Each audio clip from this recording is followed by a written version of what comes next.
Good morning, I'm Dr. Bruce. Today, how may I address you today? You can call me Cairo. May I know your date of birth? Born in 24th of April 1997. Okay, so today I would like to examine your hand by placing it on a pillow. Is it okay for you? Yeah, sure. Okay. Before joint inspection, we must have the patient to have adequate exposure by exposing of the both upper limb if you want to examine both upper limb. So for adequate exposure, we have to expose, for proper exposure, we have to expose the patient both upper limb, including the back, which is at the shoulder, and the upper chest. Yeah. But for patient modesty, I only expose the patient on the upper limb until the shoulder part. For upper limb examination involving me inspect of your upper limb and touching you and then do for your movement, is it okay for you? Yeah. If there is any pain or any tenderness or any discomfort, just let me know. Okay, sure. Okay, for upper limb general inspection, basically we have to look for muscle wasting, scar, sinuses, deformity and alignment of the upper limb, and also look for any fasciculations of the muscle presenting along the arm, and also any swelling, prominent swelling presented of the upper limb. Okay, so inspection, I would like to look for the dorsal aspect of the both of the hand and the forearm. So right now we inspect as what I mentioned as listed above. Okay, right now, do you mind by turning your hand over? Okay, thank you.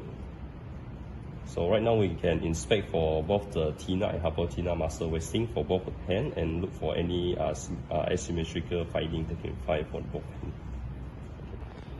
Okay, so now I would like to inspect for the posterior aspect of the forearm. So Cairo, do you mind by lifting up your hand?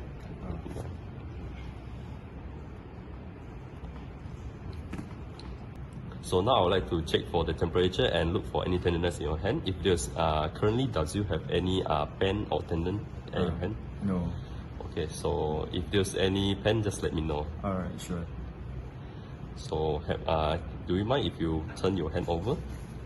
Okay, so by checking the temperature, we have to comparing both sides. So first we have to check for the palm.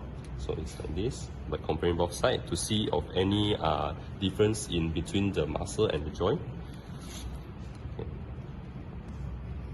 For peripheral nerve examination, so first we have to do the screening test to screen for any respective of the nerve, peripheral nerve distribution. If we suspect have any abnormality for that respective nerve, then we proceed with the respective nerve examination. We can ask the patient to perform this sign for the screening test of the three peripheral nerves, including the radial nerve, ulnar nerve, and median nerve. So for the precision of this sign, we have to make sure that the patient's the abduction and the extension of the thumb at the metacarpophalangeal joint and the flexions or interphalangeal joint of the thumb to make sure that it opposed with the index fingers of the index finger.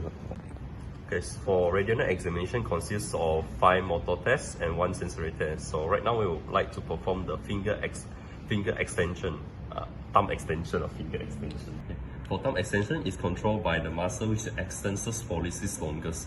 So if extensor pollicis longus is innervated by the posterior interossei nerve, which is branch after the radial nerve passing the forearm.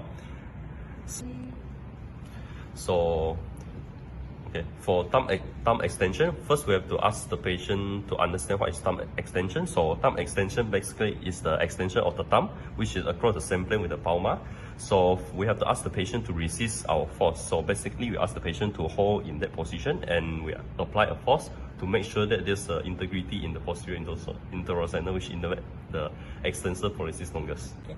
Okay, so in order to perform thumb extension, so thumb extension basically is along the same plane with the palmar.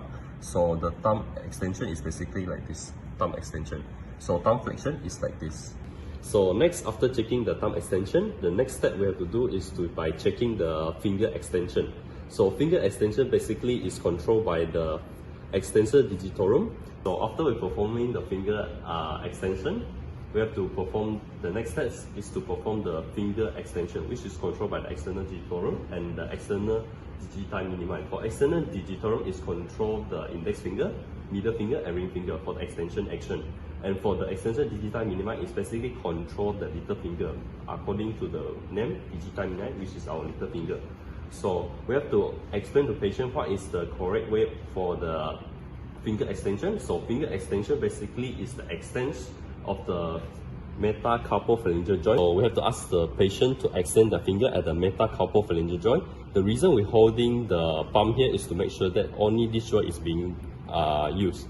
So the patient have to extend upwards and perpendicular to this plane, which is vertical line. And for if there's any defect in the, because our external digitorum and extensor digiti minima also innervated by the posterior interosseous nerve. So if there's any defect in the posterior interosseous nerve, will also cause the defect in the finger extension. So next, after performing thumb extensions and finger extension, so now we have to move on to the wrist extension. So wrist extension basically is controlled by two muscles, which is extensor carpi radialis longus and extensor carpi ulnaris.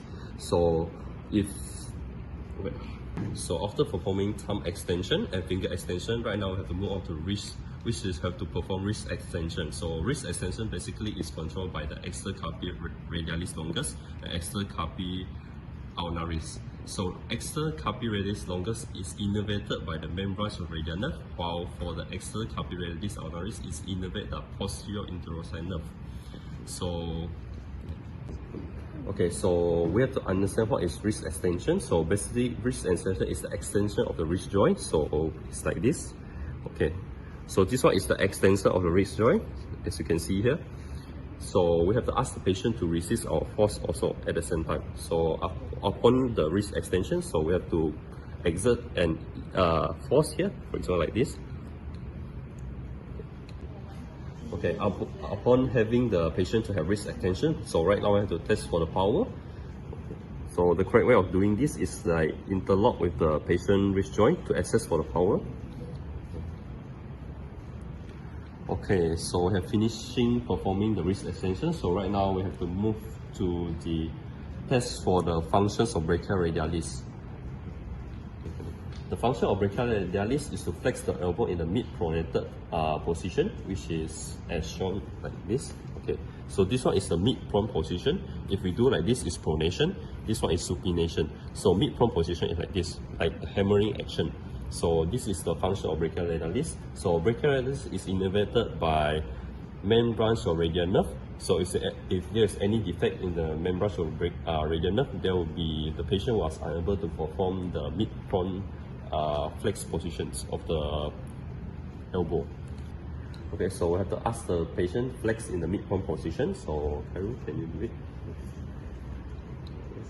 Okay, so now we have to test the power of the mid-prone flex position. So we do like this. Okay, to test the power.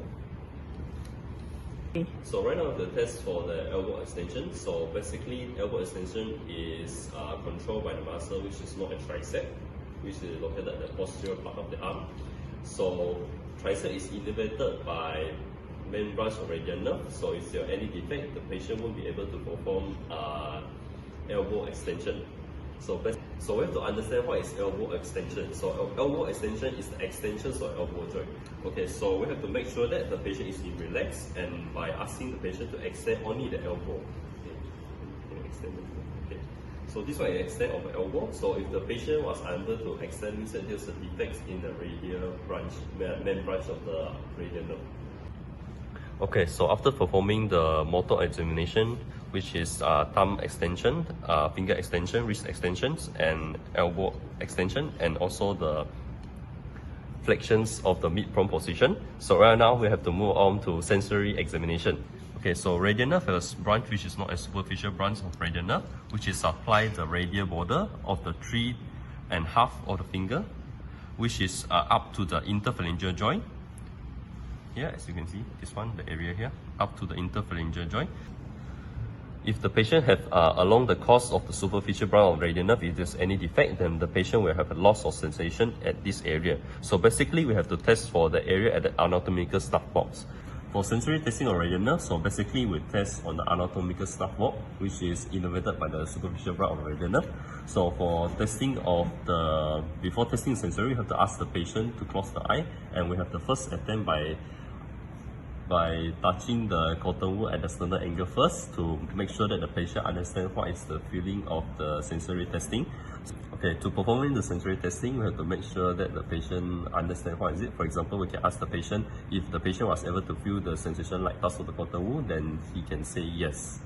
So, for example, like this, we can do this. Cairo, can you feel this? Yes. Okay, Cairo, can you feel this? Yes. Okay. To complete my examinations, I would like to conduct other peripheral nerve examinations such as ulnar nerve examinations and median nerve examinations.